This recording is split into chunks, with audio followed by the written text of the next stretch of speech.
tomorrow you are going to demonstrate. What are you telling in the demonstration?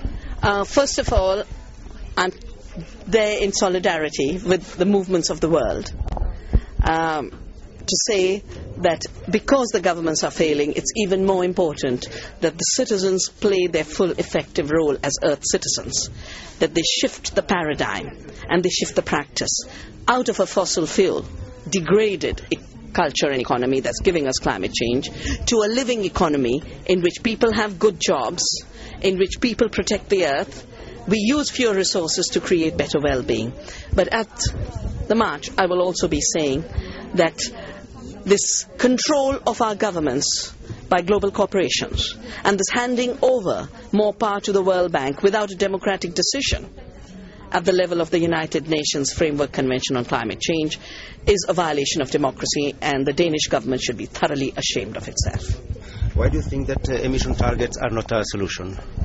Emission targets are not a solution because emissions are the end result of bad action. Bad action is doing chemical farming rather than ecological farming. Solve it by promoting ecological farming.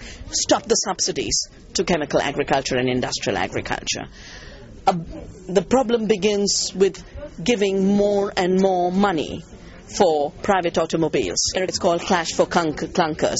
Paying people to buy a new car to keep the automobile industry alive because the automobile industry can bribe the politician to win the votes. That corruption of politics by big corporations has to stop.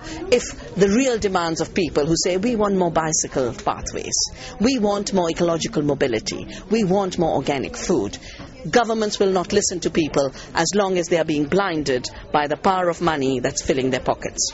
Now, which could be the position of Indian government in the negotiation? I don't think anybody knows what will be the position of the government of India, including the government of India itself, because we had a split in the delegation when our environment minister announced 25% reduction in carbon intensity. It came out of nowhere. I believe it came out of the United States, but it didn't come out of India. It wasn't debated in India. And our negotiators walked out and said we will not go to Copenhagen. Our parliament has had a huge intensive debate on this issue. So I think India's democratic and sovereign decision is being subverted by the big powers, and nobody knows what will win, India's sovereign decision or the manipulations by the big powers.